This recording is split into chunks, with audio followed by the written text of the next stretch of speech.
Welcome everybody to our monthly Chocolatey product live stream for October 2024. Today we're going to look at the often overlooked Chocolatey Extension package. This special package type allows common code to be shared between multiple Chocolatey packages in a consistent and maintainable way. But before we do that, as a reminder, we run 2 live streams every month on the first and third Thursday. This live stream here today, where we spotlight chocolatey products, important features, and both recent and upcoming releases. Our other live stream on the third Thursday of each month is called Unpacking Software, and that includes news, chat, and opinion in the world of software and software management. You can watch us live for that one or catch up later with the podcast for that. The details are in the description now that I can speak. Get notified of all the great chocolatey content by joining our community hub on Discord, subscribing to us on YouTube, and clicking the notification bell. That's really important. Or following us on Twitter or X, Mastodon, LinkedIn, Facebook, Blue Sky, and Twitch. And you can find all the links for those at the bottom of our homepage, chocolatey.org. Scroll all the way to the bottom and you'll find the links there, or in the description of wherever you found this content. We want to make sure the content that we're streaming here today is what you want to see. So we've put together a very quick 10-second survey, which we would really appreciate you completing at the end of the stream today. You can find the link to that in the description. You can also find it on screen just now. I've just popped that on screen. So please just go to that link. It takes 10 seconds. There's only one mandatory question, and that's basically to rate the stream. And the other questions are optional. It's just kind of get your feedback and what you think of the content and maybe future content as well. So please just take the time to give us that feedback. We would really, really appreciate it. So my name is Paul Broadwith and I'm the Technical Engineering Manager here at Chocolatey Software. I lead the engineering team for the products that we'll be talking about today. My co-host and the one and only master of demos is Gary Ewan Park. Gary, do you want to introduce yourself? I can do that, yes. So my name is Gary Ewan Park. I am a principal software engineer here at Chocolatey, and I have been working on Chocolatey for a long time now, both from an open source perspective and as a employee as well. So, yeah.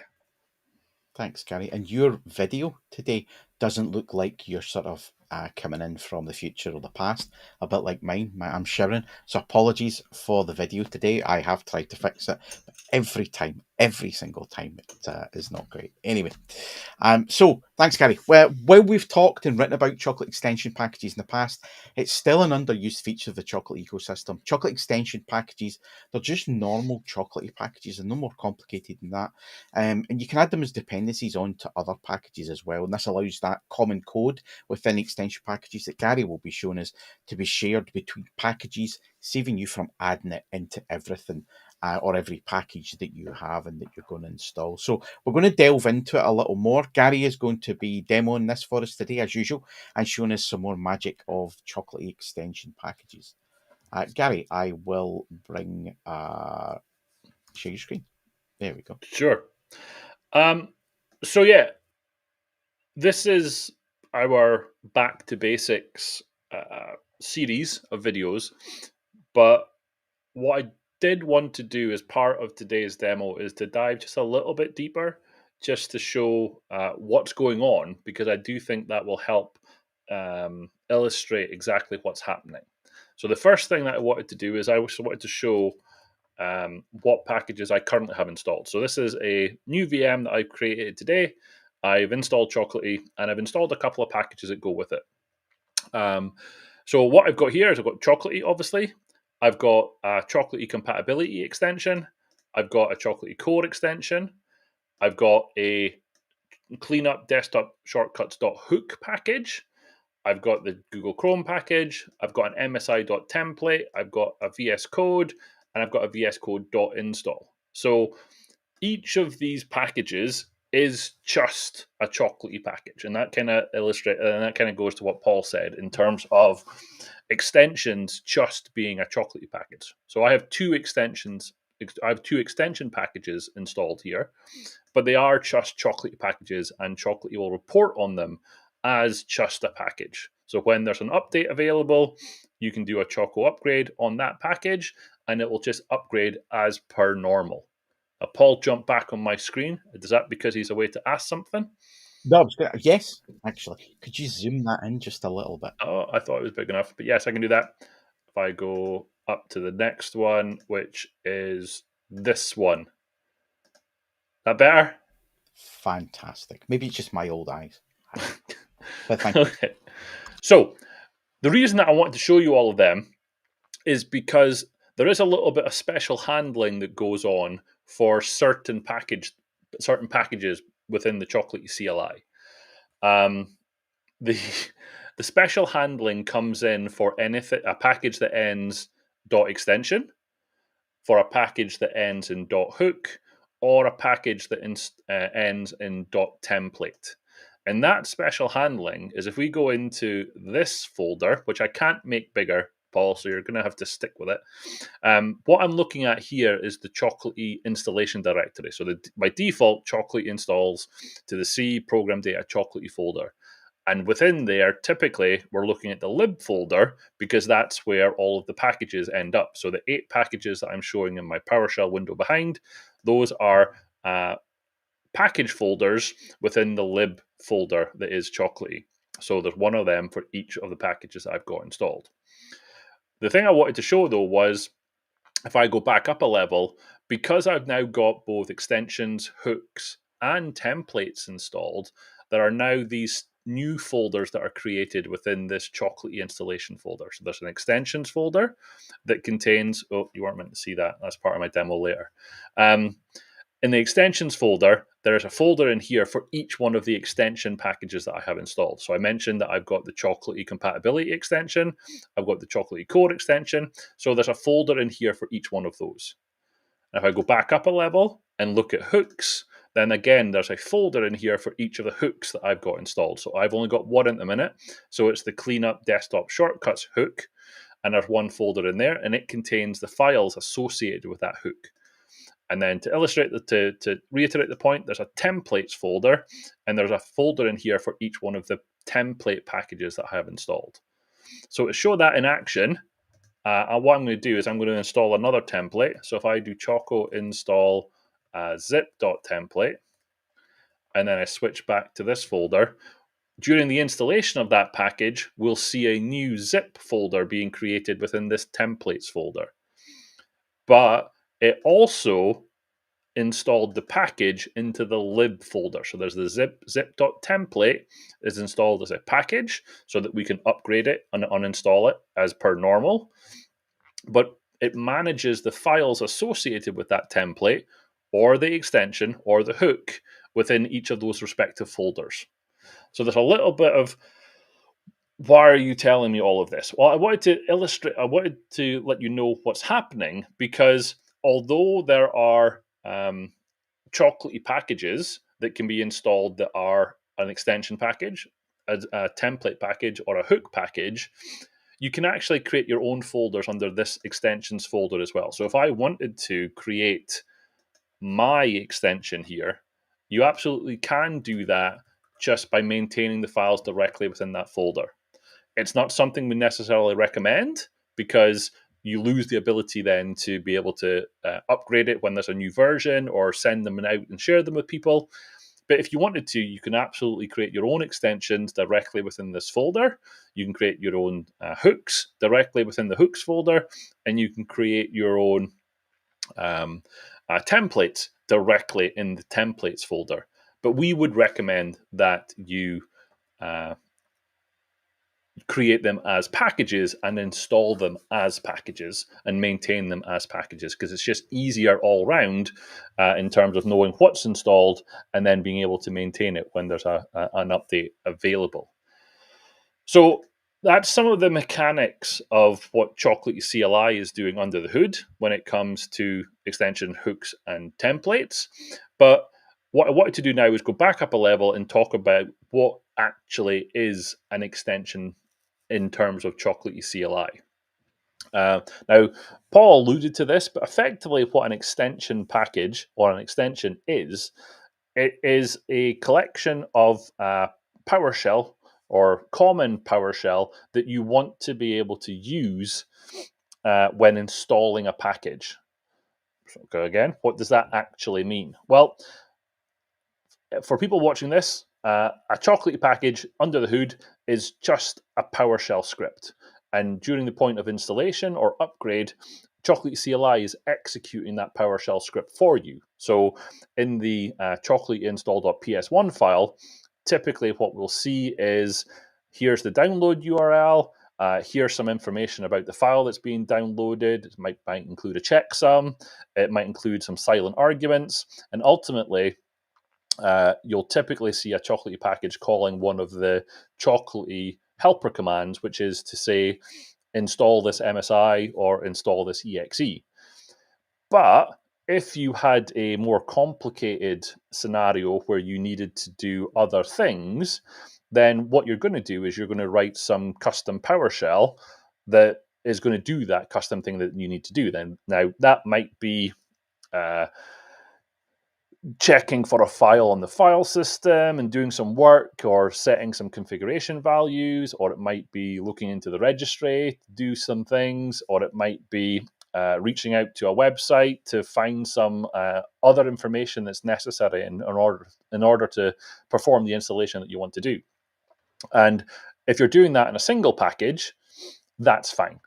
But if you are creating multiple packages that maybe all kind of do the same but slightly different things, then the natural progression of that is to create it into a common helper function and then reuse that common helper function in multiple places. Now, because this is just PowerShell, you could absolutely dot source that file into the Chocolatey install.ps1 file and then make use of that common helper function. So you're reusing it in a reusable way. But in order for that helper script to be used across multiple packages, you still have to dot source that file in multiple places. So it means including that helper file in multiple packages.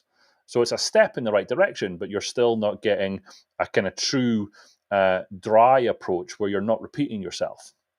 So what an extension package allows you to do is it allows you to take those common helper functions and put them into essentially what is a PowerShell module.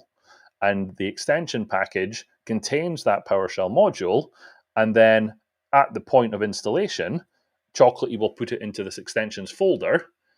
And then at that point, any functions that are exported by that module then become available to any Chocolatey install.ps1 file. So to illustrate that point a little bit, if I go into this extensions folder where I already had some extensions installed, these extensions were installed as a result of me doing, if I do this and I do Chocolist again so I can bring that back up, as a result of installing VS Code. VS Code installed these extensions because the Chocolatey install.ps1 file for VS Code has some of these common helper methods that the community has created and put into this Chocolatey community extension and this Chocolatey core extension. So if I dig into, for example, the Chocolatey community one, this is a top level. I should probably be not hiding known file types, but this is a PowerShell module. So this is a PSM1 file. So if I were to look at that in what's that going to open? That's going to open up ISE. So in here, the PSM1 file, it exports all of the functions that are available within the helpers file, the helpers folder, sorry. So if I go into the helpers one, then it's got all of these common functions that can then be reused. Now, the idea behind the compatibility extension is that some of these functions have actually been deprecated within Chocolatey CLI itself. Chocolatey CLI no longer has the right Chocolatey failure or the right Chocolatey success functions. So what the community did is they decided that in order for older packages that still want to make use of those functions, why don't we create a compatibility function and add it as an extension, and then just have it do what it used to do, but warn that it's actually been deprecated as well. So it's there as a stopgap for people that are still using an older version of still wanting to install an older package that uses a function that no longer exists in Chocolatey CLI itself. But by having that package or another package take a dependency on the compatibility extension, it means that that package will continue to function and continue to install correctly.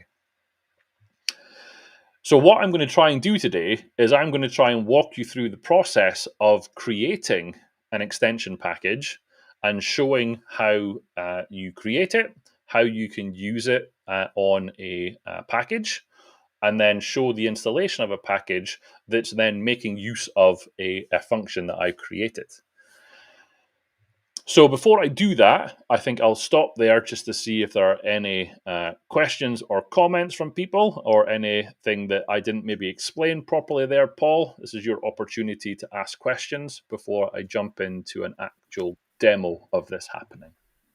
Any No, there's no questions in the chat, and you've done a phenomenal job, Gary, of going through that. you just I might full have of been able to do support. better myself, but maybe just a little bit. Is Yeah, that right? yeah, it's Okay almost then. as good as what I do. So on that note, then, what I'm going to do is I'm going to jump to VS Code, and I'm going to create an extension package, right?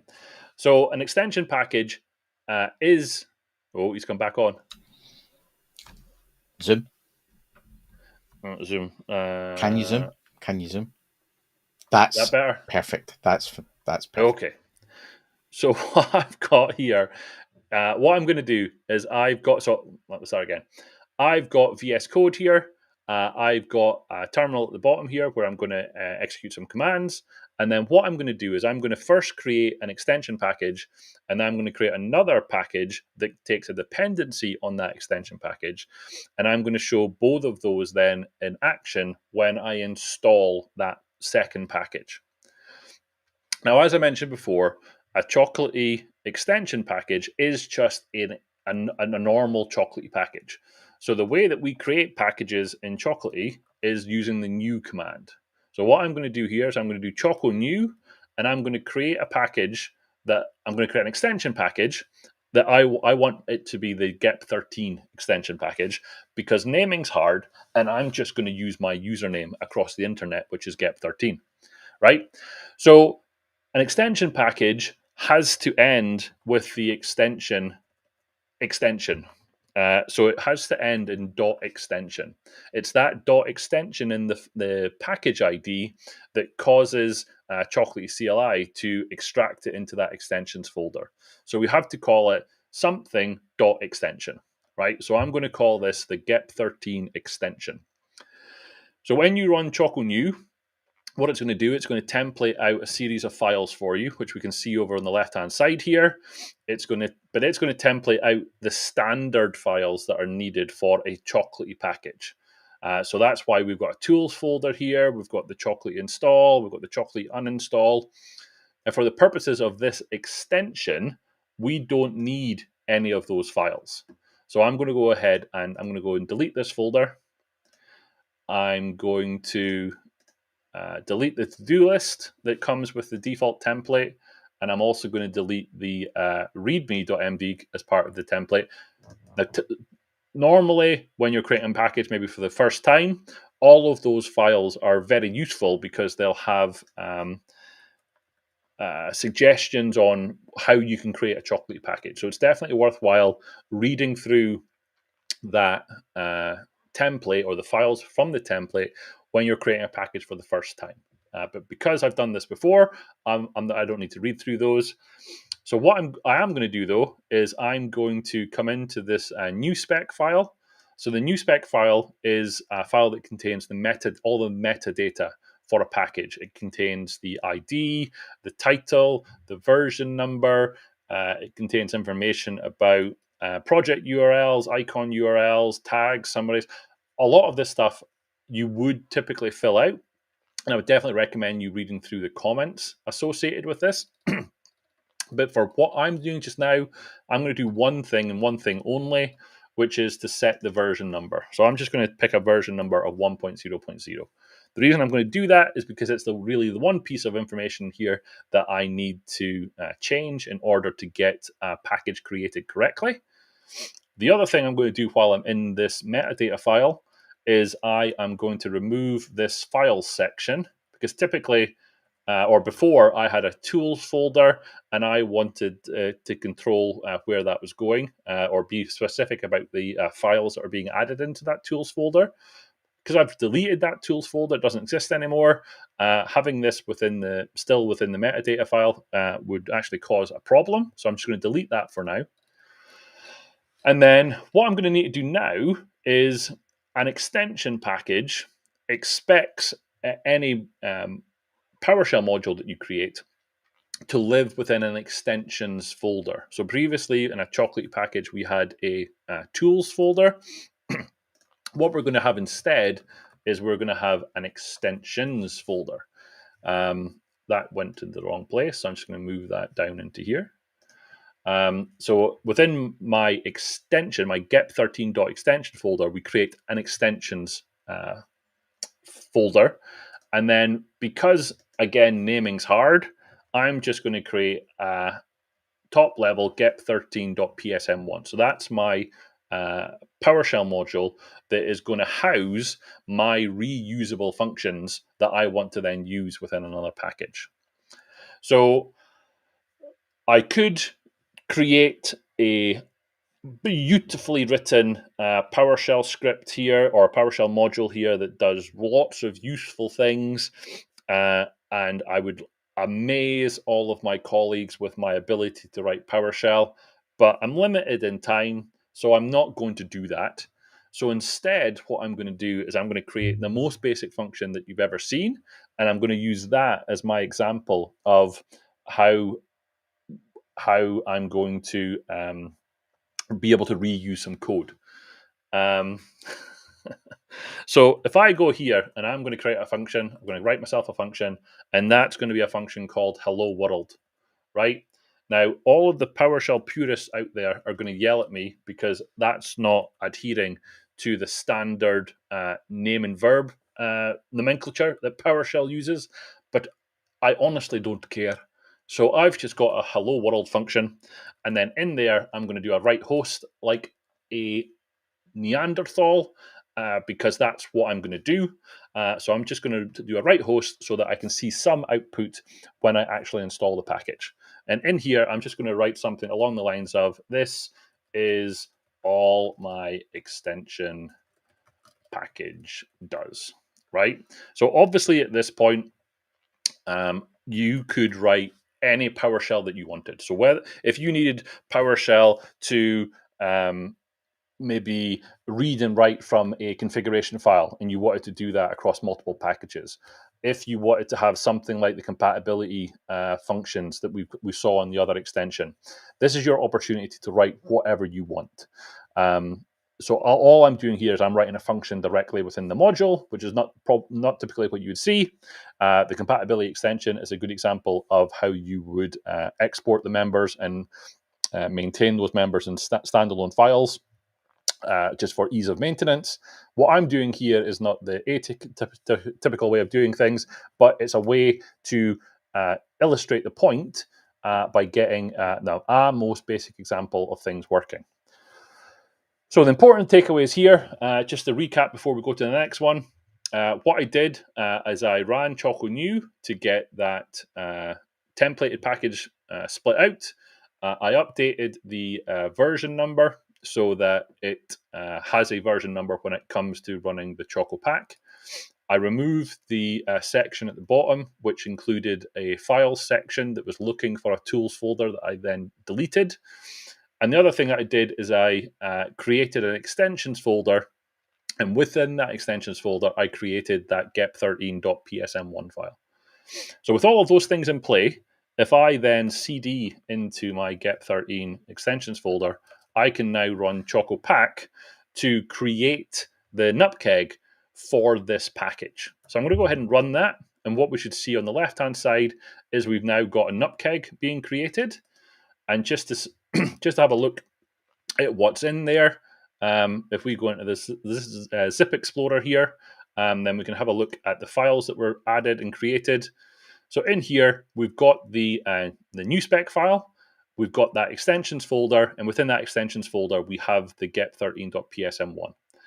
The other files that are created here and available, these are just files that are created by the Choco pack and are used for maintaining the consistency of the package itself. So you don't need to worry about these other ones. The important part here is that we have created a nupkeg, which is essentially a fancy zip file. And within that zip file, we've got our extensions folder and the new spec file for the package that we've just created. So with that done, we're now ready to create another package that we're going to take a dependency on this extension package. And then as a result of installing the top level package, it will bring in the extension package in that reusable function, which at the minute simply does write host of this is all my extension does. We'll be able to see that in action. So I'm going to do things slightly differently this time round because I want to show some, or I wanted to illustrate some functionality of an extension that I've got installed here. So within Visual Studio Code, I've actually got the Chocolatey extension installed. And the Chocolatey extension brings with it some functionality for creating and packing of packages directly within Visual Studio Code. So rather than do things from the command line, it is possible to do them through the commands within VS Code itself.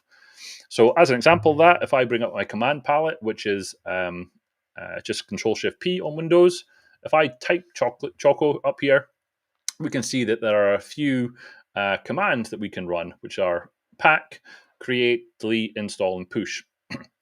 So what I want to do is I want to create a new Chocolatey package, and it's going to ask me for what I want to call it. So imaginatively, again, I'm going to use my username. So we've previously had the get13 extension package. Now we've got just the get13 package. And then because of the way that the VS Code extension works, it's then going to look at available templates that I have installed. So on my system, because I installed the zip.template package and the msi.template package, those are available as different or alternative templates that can be used when you're running Choco New. I'm just going to run the default template again, just because I know what's in it. So what we're going to get this time is it's going to template out the exact same thing as we had before. Once again, I'm just going to delete the files that I know that I don't need. So I'm going to delete that one, and I'm going to delete the to-do.txt. I'll keep the new spec file. This time around, I am going to make use of the Chocolatey install.ps1, but I'm going to remove the other two files because I don't need them in the context of what we're doing here. So I'll go ahead and delete that one, and I'll delete the uninstall one, which is this one. Once again, I'm going to go into the new spec file for this package, and this time round, I'm going to set the version number. So just to keep things different, and so I know that they're different, I'm going to use 2.0.0 here. I'll go ahead and save that. Now, when we did the extension package, we came down to the bottom of this templated new spec file, and we deleted the tools section. This time around, we're going to keep it because we actually do have a tools folder over here that we want to make use of. So we'll leave the files element here. And the other thing that we're going to do slightly differently is we're going to look at the dependencies section. So what I've said is, or what the whole point of this exercise, what we want to do is we want to make use of the reusable function that's in the get13.extension package. So to facilitate that, we're going to take a dependency on that package from this get13 package.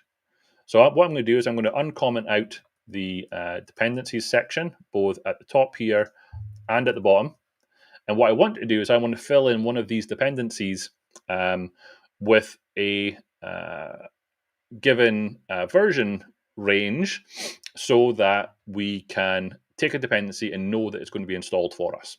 So the examples here include specify. So what's the templated new spec file tries to illustrate the types of version numbers or the types of version number ranges that you can use here to make sure that you get the right package version when you take a dependency.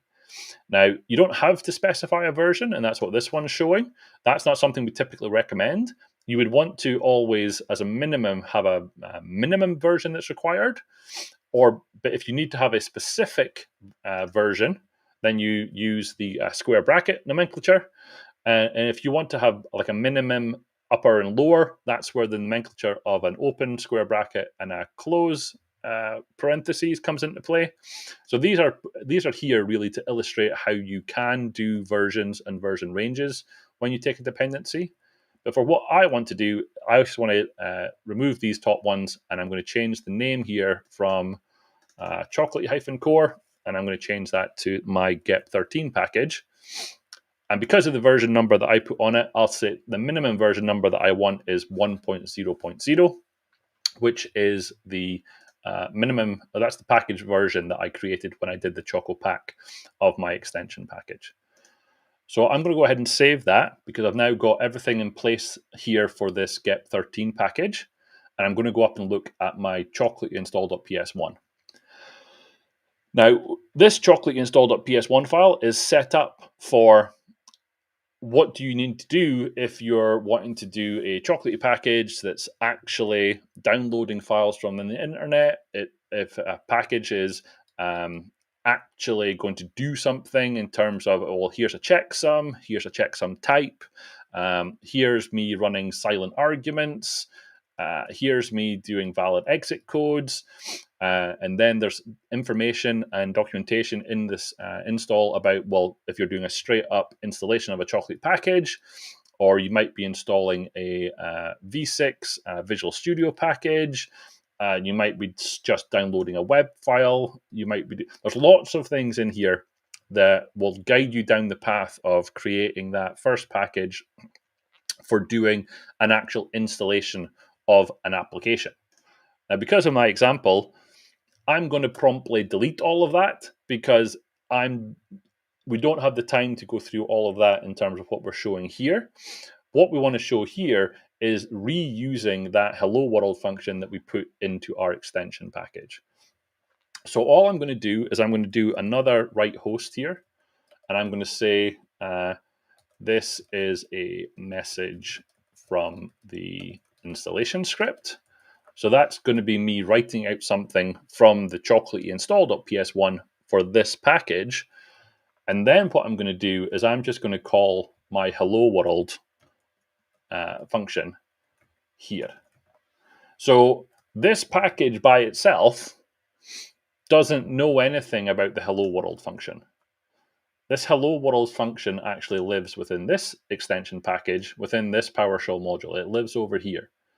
So if you were to try and run this PS1 file directly, it would fail, saying that that hello world function is unknown. It doesn't know what it is, so therefore it can't execute it. But once we execute it within the context of Chocolatey CLI, where Chocolatey CLI is going to ensure that that dependency is installed correctly, it's then got that PowerShell module available to it within the PowerShell host that Chocolatey CLI creates when it runs. And at that point, it will be able to execute the hello world function because it's then got it available and is able to run it. So hopefully that makes sense. So what we're going to do now is I've got some files in there I still don't need. I don't need this license.txt or that verification.txt. So I'm going to take that out as well, or those out. So what I need to do is I need to pack that Chocolatey package because it's now at a point that I want to make use of it, or I want to build the nutkeg from the information that I've got here. So previously we did that using the chocopack command at the command line. But again, just so I can illustrate how it can be used, I want to run the chocopack command from within my VS Code session here. So what that's going to do is it's going to look at the current workspace and it's going to find what new spec files are available for packing. So rather than having to specify it at the command line, it will show you all of the new specs that are available. You've got the option of running ChocoPack against all of them. So for what I want to do is I just want to run pack against the get13.new spec. So I'm just going to I just navigate down there just with my keyboard, and I'm going to click I'm going to hit enter on the get13.new spec. There's an opportunity there to pass in any additional command line arguments. So if you wanted to do a debug or a verbose or some other option that's available on the ChocoPack command, you can type them in here and they'll be passed through to the command that gets executed. I don't need to do that, so I'm just going to hit enter again. So at this point, it's going to run the ChocoPack command, and we've now got the get13 2.0 nupkeg. It's now packed for us. So again, just to illustrate the point, if I explore the zip file, it will open it up in the zip explorer. So I can expand that one this time round. So in here, we've got the tools folder with our chocolatey install.ps1 copied into it. And then we've also got the new spec file in there as well. The other package folder and the rels folders, we don't need to worry about those. Those are just artifacts of the actual ChocoPack that was completed. So we've now got two nupkegs that are ready for installing. So just to make things a little bit easier, within this temp folder, I'm going to create a new folder. Let's just call it install. And I'm going to pull both of those nupkegs into that install folder, just so I've got them both in one place. And then at that point, I'm going to go and execute a command to install those packages.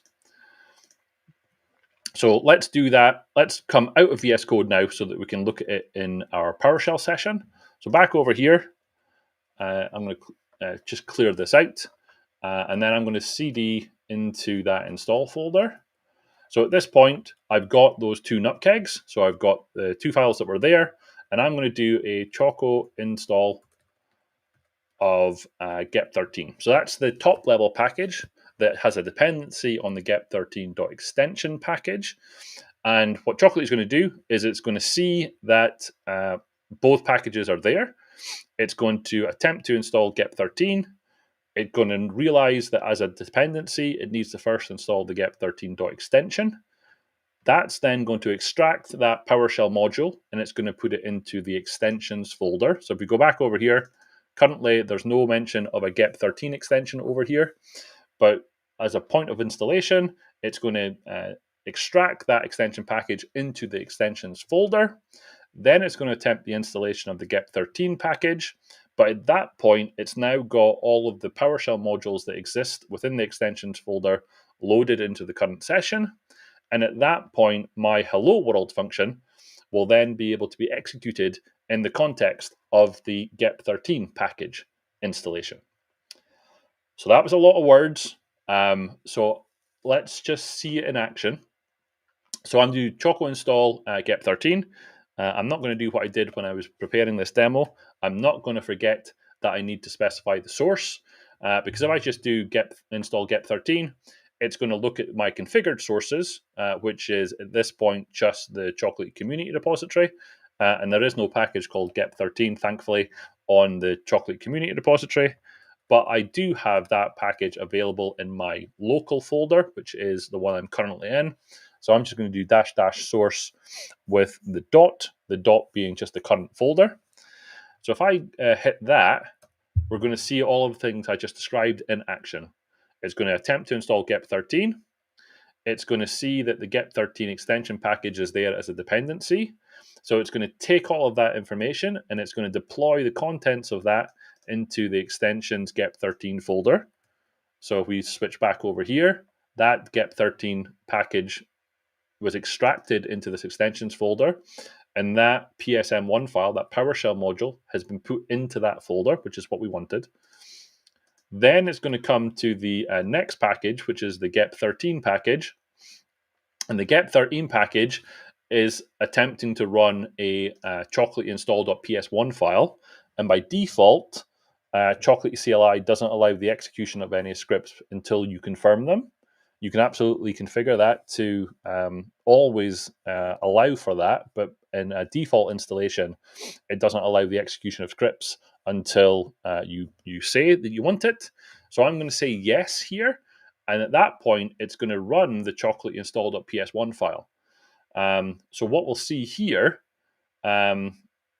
this is where the PowerShell purists in my team start shouting at me, because the warnings here come from the fact that I am using unapproved verbs in my script. So hello world as a function name isn't very good, and it's unapproved. That's why you're seeing all this yellow text.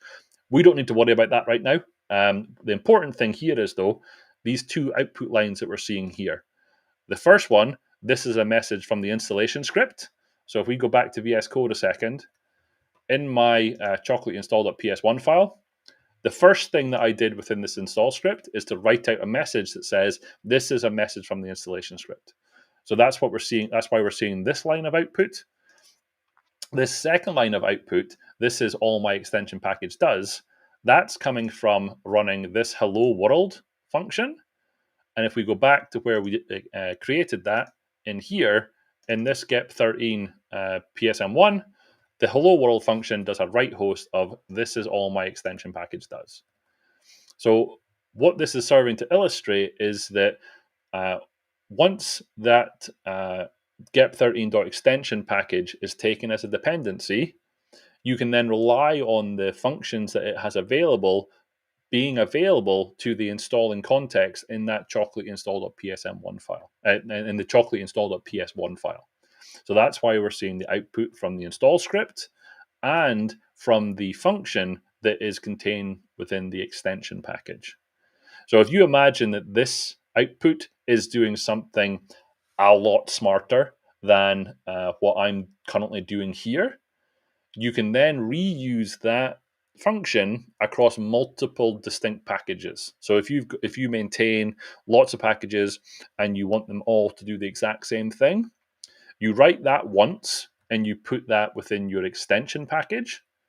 And then all you need to do in your other packages in order to reuse those functions is to take a dependency on that package and then use those functions within your chocolatey install.ps1 file, or the before modify script, or the uninstall script. The benefit here, though, or one of the main benefits of using this approach, is that package, that extension package, can then be version controlled. So in the first version of this extension package, I've got exactly one hello world function. But let's say I add another function, or I change the functionality that exists within a function, then I can bump the version number here in my dependency to the next package version that's available for the extension package. And at that point, again, I can rely on the functions or the behavior of those functions being available to the package when it needs it. Okay. So that is my very basic demo of how all these things hang together in the context of Chocolatey CLI. The one other couple of things that I just did want to point out, though, this is obviously a brand new machine, so I'm going to say, no, I don't want to bring over data, confirm and continue, no, confirm. All I want to do is browse. If I go up here and go to docs.chocolatey.org, what I wanted to show over here was, if I scroll down and look at guides and look at package creation, then down here there is a more complete example of everything I've just described on how you would create an extension package. The benefit of this one is it's actually a more usable function that's being created within this extension module, or extension package rather. There's a function in here that is set config value, which is an illustration of how you could have a let's say your packages have this custom config.json file, and you wanted to be able to set values in that config.json as part of the installation of a package. Then this shows how you can do that, talks you through exactly what you need to do in terms of compiling the package and in terms of installing the package. So that's what I essentially shown in this demo, but it just takes you through it completely. in written format. So I'd encourage you to go and have a read through that if you would like. And the other thing I wanted to point out was if you go up to Chocolatey Community, that's letters are all over the place. If we go up to the Chocolatey Community organization on GitHub, then there is a Chocolatey Extensions repository here. So this is where we've started to collect some of the community-driven extensions. So if you want to see how all of those things are put together, how they're structured, how they are being maintained, etc., there are examples of the kind of source files and how that is working in that Chocolate Community Extensions repository. And the last thing I wanted to show was if I go up to community.chocolatey.org, so the Chocolate Community Repository, and I go over here to packages, and if I go up here and look for packages that have extension in the ID, then what we're going to see here is that there are lots of community-driven extension packages on the Chocolate Community Repository, all of which are doing certain things. So that's the Chocolate Compatibility extension that we looked at earlier. There is a Fast Answers extension. There is a OS Dependency extension. There's a Visual Studio extension.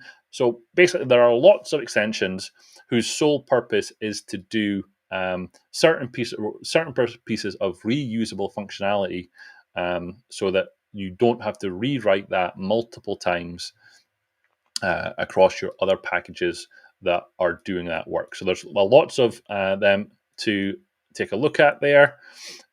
One of the ones that has been I've seen being used lots and lots.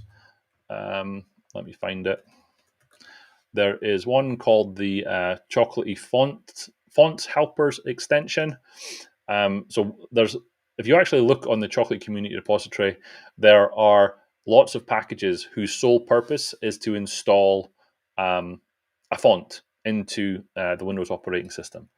And if you Google around the internet, then there are really two files or two ways of installing fonts.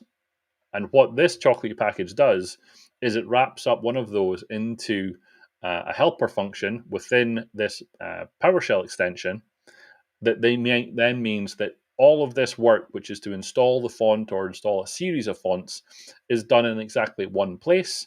And that one place is the extension package. And any package that's then installing a specific font can just take a dependency on this one.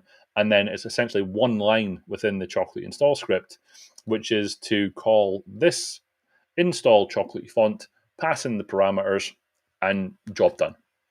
So again, all I'm saying here is there's lots of examples on the Chocolatey Community Repository of extension packages where you could take some guidance and some inspiration on what you can do. And I would encourage you to take a look at those, both on the Chocolatey Community Repository, in the GitHub organization for Chocolatey Community. There's some examples there. And there are some docs on our website that talk it through in lots of detail on how to put all of this together. And with that, I think my demo and words are finished. So, Paul, did you have anything else to add or to ask about from what I've just said? There was a comment in the chat, sorry. Extensions are awesome for packaging authoring in an organization where you may have a lot of repeated boilerplate code that can be replaced and parameterized in a function. I think that's basically it kind of sums up what we've been looking at just now. Let me just take the demo out of the way so we can see our faces. There we go. So yeah, that makes sense. And Stevie also mentioned that my team loves to explain this stuff to folks building packages as it unlocks an extra layer of chocolate. I wonder what we would call that. So Stevie is our support and solutions manager. So yeah, his team love being able to explain all of that. It makes packaging, particularly in organisations, a lot simpler. Organisations are using a lot of their own boilerplate code in packages and customising packages. So it makes a lot of sense for organisations to be using extension packages. It's, as we kind of mentioned at the beginning, it's an underused feature. It's not one that's talked about a lot, but it's really powerful when it's implemented. And there's a lot of examples, as you said, on the Chocolatey community repository of packages using package extensions as dependencies and being able to use those functions and those parameters, as Stevie mentioned, the parameterized code inside the packages themselves, just simplifying things, making things really simple. So yeah, okay. Anything, Gary, that you think maybe we should have covered? I mean, we did, we've done nearly the full hour. I just want to make sure we covered everything you wanted to cover. No, I think I covered everything. I touched on a little bit what we'll be talking about in our next live stream. So I showed how, or I mentioned templates a couple of times there in what we were discussing. So template packages is another underused or or lesser known functionality within Chocolatey CLI, and it's entirely very useful when it comes to the creation of packages. So I kind of teased a little bit about how they work because I wanted to get that done in this week's or this month's live stream, because we are going to jump into them in more detail next month. So keep an eye out for that. It'll be the same time, same. What is, I can't remember how you say it. You'll come to it later, no doubt. Say, I don't. I'm not going to say it's only for unpacking software. Oh, is it? Oh, Same okay. bat time, Fair. same Yes, bat channel. that's the one. But that's on this Thursday, the 7th of November at 4 p.m. UTC. Yeah. We will be doing that stream there. We'll be looking at package templates. Correct. So, like I say, teased a little bit about that when I was showing extensions here. The other one that teased on, but obviously you haven't got time to talk about at the minute, is hook packages. That's a relatively new feature within Chocolatey CLI. There's documentation on that on the website as well. So I'd encourage folks to go and take a look at those if they wanted to make use of those. It's a piece of functionality that got added in that I was excited about getting added, and we have seen some uptake on hook packages in the repository. So, yeah, it's good to see that coming together. Awesome. Okay. So I think we've covered everything we need to cover today. So thanks to Gary for taking us through the demos and explaining how chocolate extension packages work and showing us how they can be used to simplify your chocolatey packaging. And also, as Stevie mentioned in the comments, how it's really, really great for organizations in particular to use that boilerplate code and just kind of reuse it using extension packages. And as I mentioned at the start as well, and I'm going to pop it onto the screen just as I talk about it, there is a survey that we would be really, really pleased if you could complete for us. That it's only there's only 3 questions in it. One of them is mandatory, and that's just rating the stream today. The other 2 are optional, so you don't have to complete them. It should take you no more than 10 seconds, because we really want to make sure our content is what you want to see, and you can find the link to that link in the description, but it's also there on the screen, which is great. So to get notified of all the great chocolatey content, you can join our community hub on Discord, or you can subscribe to us on YouTube and click the notification bell. Really, really important, because when you click that, you get notified when we're actually streaming. You can also follow us on various social media platforms, so Twitter or X, Mastodon, LinkedIn, Facebook, Blue Sky, and Twitch. We're on all of those, and you can find those links at the bottom of our homepage, chocolatey.org. Just scroll all the way to the bottom, you find them in the bottom right-hand corner, and they'll also be in the description of wherever you found this content. Our next live stream for Product Spotlight, as Gary and I talked about just a moment ago, is the 7th of November, and we'll be looking at chocolatey package templates. But our next live stream coming up is actually on the Thursday, the 17th of October at 4 p.m. UTC, and that's Unpacking Software. So join us for news, chat, and opinion on all things software and software management. We also make that particular stream available as a podcast as well. So you'll be able to pick it up on your favourite podcast platform. So we hope to see you there at both of those. Thank you for your time today. Take care. Bye bye.